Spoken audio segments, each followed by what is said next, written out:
കേവലം K A തുളസി എന്ന മന്ത്രിയുടെ ഡ്രൈവറെ നിയമിച്ചതുമായി ബന്ധപ്പെട്ട് ഉണ്ടായ വിവാദങ്ങളും അതിൻ്റെ പ്രതികരണങ്ങളുമായി മാത്രം ഇതിനെ ചുരുക്കിക്കാണാനാവില്ല. നമുക്കറിയാം, സർക്കാരിൻ്റെ അധികാരമേറ്റതിന് പിന്നാലെ തന്നെ ഗവൺമെൻറ് പ്ലീഡർമാരെ നിയമിച്ചതുമായി ബന്ധപ്പെട്ട്, പ്രത്യേകിച്ച് ദേവസ്വം ഗവൺമെൻറ് പ്ലീഡറെ നിയമിച്ചതുമായി ബന്ധപ്പെട്ട് തുടങ്ങിയ വിവാദമാണ് പ്ലീഡർ നിയമനങ്ങളെ സംബന്ധിച്ച് വ്യാപകമായ എതിർപ്പുകളിലേക്ക് നയിക്കുന്ന സാഹചര്യം ഉണ്ടായത്. അത് പിന്നീട് കഴിഞ്ഞ ദിവസം ഹൈക്കോടതിയിലെ ഗവൺമെൻറ് പ്ലീഡറായി തിരുവനന്തപുരം ലോ കോളേജിലെ SFI നേതാവായിരുന്ന ജിയോണ ജെയിംസിനെ നിയമിച്ചതിനെതിരെ വലിയ വിമർശനവുമായി, പരസ്യ വിമർശനവുമായി KSU സംസ്ഥാന അധ്യക്ഷൻ അലോഷ്യസ് സേവ്യർ തന്നെ രംഗത്തെത്തിയതാണ്.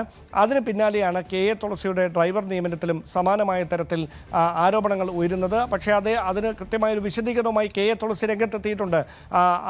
ഈ ഡ്രൈവറായി നിയമിച്ച വ്യക്തി മുൻപ് യൂത്ത് കോൺഗ്രസ് അധ്യക്ഷൻ്റെ ഡ്രൈവറായിരുന്നപ്പോഴും MP-യുടെ ഡ്രൈവറായിരുന്നപ്പോഴുമൊന്നും ആർക്കും പ്രശ്നമുണ്ടായിരുന്നില്ല. അന്ന് അയാൾ കോൺഗ്രസ് ആയിരുന്നു. ഇപ്പോൾ പിന്നെ എങ്ങനെയാണ് SFI-കാരനായത് എന്ന പ്രതികരണമാണ് കെ എ തുളസിയുടെ ഭാഗത്തുനിന്നുണ്ടായത്. പക്ഷേ ഇപ്പോഴും അതുമായി ബന്ധപ്പെട്ട വിമർശനങ്ങളിൽ നിന്നും പ്രതിഷേധങ്ങളിൽ നിന്നും യൂത്ത് കോൺഗ്രസും KSUവും പിന്നോട്ട് പോകുന്നില്ല എന്നതാണ് ശ്രദ്ധേയം. അതിൻ്റെ ഒടുവിലത്തെ ഉദാഹരണമാണ് അവർ ഈ നിയമനം റദ്ദാക്കണമെന്നാവശ്യപ്പെട്ട് AICC നേതൃത്വത്തിനും KPCC നേതൃത്വത്തിനും പരാതി നൽകാൻ ഒരുങ്ങുന്നു എന്നത്. പരാതിയിൽ അനുകൂലമായ തീരുമാനം ഉണ്ടായില്ല എങ്കിൽ പരസ്യമായ പ്രതിഷേധത്തിലേക്ക് കടക്കാനുള്ള നീക്കമാണ് യൂത്ത് കോൺഗ്രസിൻ്റെ ഭാഗത്തു നിന്ന് ഉണ്ടായിരിക്കുന്നത്.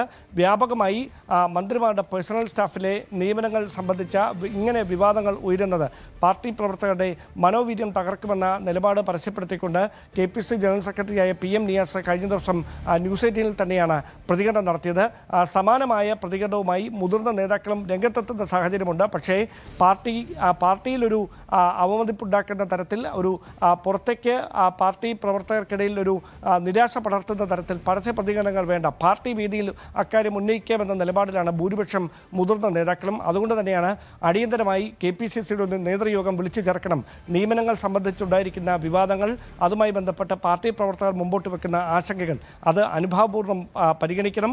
10 വർഷമായി കേസുകളിൽ പ്രതികളാകുകയും LDF സർക്കാരിനെതിരെ സമരം ചെയ്ത് മർദ്ദനമേൽക്കുകയും ചെയ്തവർക്ക് ലഭിക്കാത്ത എന്ത് പരിഗണനയാണ് മറ്റ് പാർട്ടികളിൽ ഉൾപ്പെട്ടവരെ ഇത്തരം നിയമനങ്ങളിൽ ഉൾപ്പെടുത്തുന്നതിലൂടെ നേതാക്കൾക്ക് ലഭിക്കുന്നത്, മന്ത്രിമാർക്ക് ലഭിക്കുന്നത് എന്ന വിമർശനമാണ് യൂത്ത് കോൺഗ്രസ് പ്രവർത്തകരും യൂത്ത് കോൺഗ്രസ് നേതാക്കന്മാരുമൊക്കെ ഉന്നയിക്കുന്നത്. അതുകൊണ്ട് തന്നെയാണ് കോൺഗ്രസിനുള്ളിലെ ഒരു ആഭ്യന്തര തർക്കമായി കൂടി ഈ വിഷയം മാറുന്ന ഒരു സാഹചര്യം ഇപ്പോൾ ഉണ്ടായിരിക്കുന്നത്. എന്തായാലും പരസ്യമായി പ്രതികരിക്കേണ്ടവർ, അല്ലെങ്കിൽ പരസ്യമായി നിലപാടെടുക്കേണ്ടവർ, ഈ വിഷയത്തിൽ അനുനയ ശ്രമം നടത്തേണ്ടവർ എന്തുകൊണ്ട് മൗനം തുടരുന്നു എന്നൊരു ചോദ്യം കൂടി മറുവശത്ത് ഇപ്പോൾ ഉയരുന്നുമുണ്ട്.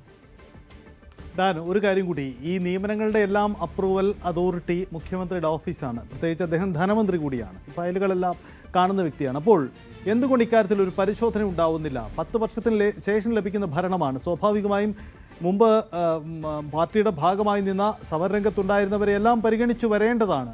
അവിടെ എന്തുകൊണ്ട് ഈ പരിശോധന ഉണ്ടാവുന്നില്ല എന്നൊരു വിഷയം ഉണ്ടാവുന്നില്ലേ? ഇപ്പോൾ മുസ്ലിം ലീഗ് പാർട്ടിയുടെ ഭാഗമായുള്ളവരെ മന്ത്രിയുടെ സ്റ്റാഫിലേക്ക് പരിഗണിക്കേണ്ടത് ഒരു ലിസ്റ്റൊക്കെ മന്ത്രിമാർക്ക് കൈമാറിയിരുന്നു. ആ തരത്തിലുള്ള ഇടപെടലുണ്ടായിരുന്നു. കോൺഗ്രസിന് അങ്ങനെ എന്തെങ്കിലും മാനദണ്ഡം തുടക്കത്തിൽ ഉണ്ടായിരുന്നോ, ഇപ്പോഴുണ്ടോ? ഇതിൽ എടുത്തു പറയേണ്ടുന്ന കാര്യം, ലീഗ് നേതൃത്വം ഇതുമായി ബന്ധപ്പെട്ട മന്ത്രിമാരുടെ പേഴ്സണൽ സ്റ്റാഫിൽ ഉൾപ്പെടുത്തുന്നതിന് വേണ്ടി വലിയ തരത്തിലുള്ള സമ്മർദ്ദം ശക്തമായതോടെയാണ് പാർട്ടി നേതൃത്വം തന്നെ ഒരു 300 പേരുടെ പട്ടിക തയ്യാറാക്കി അയക്കുന്നത്. അതിൽ നിന്ന് ഇഷ്ടമുള്ള ആളുകളെ 15 പേരെ വീതം നിങ്ങൾക്ക് തിരഞ്ഞെടുക്കാം എന്ന നിർദ്ദേശം മന്ത്രിമാർക്ക് നൽകുകയായിരുന്നു. പക്ഷേ അത് മുസ്ലിം ലീഗ് പാർട്ടിയുടെ നേതൃത്വം കൃത്യമായി ഇടപെട്ടുകൊണ്ടാണ് മന്ത്രിമാർക്ക് അത്തരത്തിലുള്ളൊരു നിർദ്ദേശം നൽകുകയും പട്ടിക മന്ത്രിമാർക്ക് കൈമാറുകയും ചെയ്തത്. അങ്ങനെയൊരു പാർട്ടിക്കും സർക്കാരിനും ഇടയിൽ ഒരു അനുരഞ്ജന നീക്കത്തിന് ശ്രമിക്കുന്ന, അല്ലെങ്കിൽ പാർട്ടിയെയും സർക്കാരിനെ തമ്മിൽ ഏകോപിപ്പിക്കുന്ന ഒരു സംവിധാനം ദൗർഭാഗ്യവശാൽ കോൺഗ്രസിൽ ഇല്ലാതെ പോയി എന്നതാണ് നിലവിൽ ഈ തുടർച്ചയായി ഇത്തരം പരാതികളും ആശങ്കകളും പ്രതിഷേധങ്ങളുമൊക്കെ വരുന്ന തരത്തിലേക്ക് കാര്യങ്ങൾ എത്തിച്ചത്. KPCCയുടെ അമരത്തിരുന്ന് അതിന്, അല്ലെങ്കിൽ പാർട്ടിക്കും സർക്കാരിനുമിടയിൽ കൃത്യമായ ഒരു പാലമുണ്ടാക്കേണ്ടത് KPCC അധ്യക്ഷൻ കൂടിയായ സണ്ണി ജോസഫ് ആയിരുന്നു.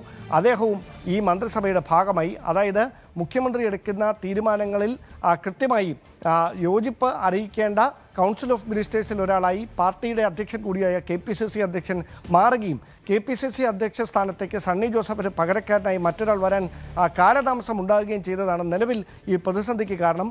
രണ്ട് പരിഹാരം മാത്രമാണ് നേതൃത്വത്തിന് മുമ്പിലുള്ളത്. ഒന്നുകിൽ ഈ നിയമനങ്ങൾ റദ്ദാക്കുക, ഈ വിമർശനവും വിവാദവും ഉയർന്ന നിയമനങ്ങൾ റദ്ദാക്കുക. അതല്ല എങ്കിൽ KPCCക്ക് അടിയന്തരമായി പുതിയ അധ്യക്ഷനെ നിയോഗിച്ചുകൊണ്ട് പാർട്ടിക്കും അതോടൊപ്പം സർക്കാരിനുമിടയിൽ കൃത്യമായ ഒരു ബ്രിഡ്ജ് ഉണ്ടാക്കാനുള്ള ഒരു ബോധപൂർവമായ നീക്കം ദേശീയ നേതൃത്വത്തിൻ്റെ ഭാഗത്തുനിന്നുണ്ടാകുക. ആ ശ്രമങ്ങൾ വൈകാതെ ഉണ്ടാകുമെന്നാണ് അറിയുന്നത്. രാഹുൽ ഗാന്ധി അദ്ദേഹത്തിൻ്റെ യാത്രകൾക്ക് ശേഷം ഈ ആഴ്ച മടങ്ങിയെത്തുമെന്ന വിവരമാണ് ലഭിക്കുന്നത്. അങ്ങനെയെങ്കിൽ രാഹുൽ ഗാന്ധി ഡൽഹിയിൽ മടങ്ങിയെത്തിയ ശേഷം പുതിയ KPCC അധ്യക്ഷൻ ആരാകുമെന്ന കാര്യത്തിൽ ഒരു കൃത്യമായ ചിത്രം തെളിയുമെന്ന പ്രതികരണമാണ് മുതിർന്ന നേതാക്കൾ ഉൾപ്പെടെ പങ്കുവെക്കുന്നത്. ഡാൻ, ഒരു കാര്യം കൂടി, ഇക്കാര്യത്തിൽ നേരത്തെ സർക്കാർ പാർട്ടി ഏകോപനം എന്നൊരു സംവിധാനം ഉണ്ടായിരുന്നു കഴിഞ്ഞകാല UDF സർക്കാരിൻ്റെ കാലത്ത്. അങ്ങനെയെങ്കിൽ ഈ തർക്കത്തിനും വിവാദത്തിനും ഒടുവിൽ അത്തരമൊരു സമിതി രൂപീകരണത്തിലേക്ക് എത്തുമോ കഥ? അങ്ങനെയൊരു സമിതിക്ക് രൂപം നൽകണമെങ്കിൽ അതിന് നേതൃത്വം നൽകേണ്ടത് KPCC അധ്യക്ഷനാണ്.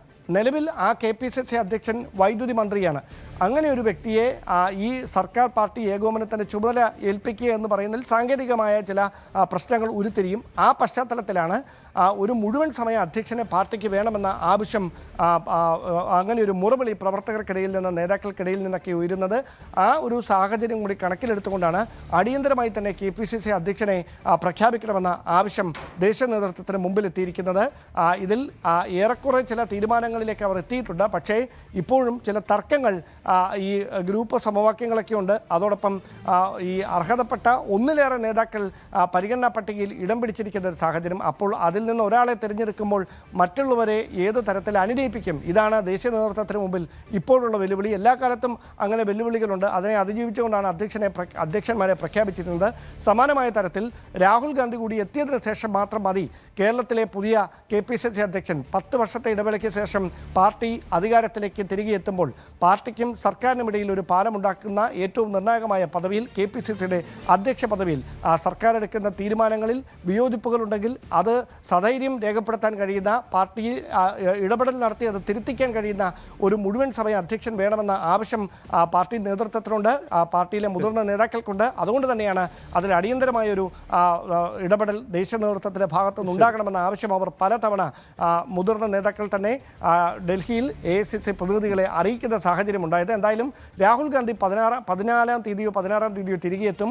അദ്ദേഹം തിരികെ എത്തിയതിനു ശേഷം ഈ പ്രഖ്യാപനം ഉടൻ ഉണ്ടായേക്കും. ആ പ്രഖ്യാപനം വന്നാൽ അതിന് പിന്നാലെ പാർട്ടി സർക്കാർ ഏകോപനത്തിന് ഒരു സമിതി കൂടി രൂപീകൃതമാകും എന്നാണ് സൂചന. യെസ്, അതാണ് പ്രതീക്ഷിക്കപ്പെടുന്ന കാര്യം. എന്തായാലും പാർട്ടി സർക്കാർ ഏകോപനത്തിന് സംവിധാനം ഉണ്ടായേ പറ്റുള്ളൂ. കാരണം ഭരണവിവാദങ്ങൾ പലതുണ്ട്. ഓഫീസ് സ്റ്റാഫ് നിയമനമടക്കം പ്രതിസന്ധിയിൽപ്പെടുന്നു എന്നതാണ് സാഹചര്യം. കൂടുതൽ വാർത്തകൾക്ക് News 18 Keralam YouTube channel subscribe ചെയ്യുക.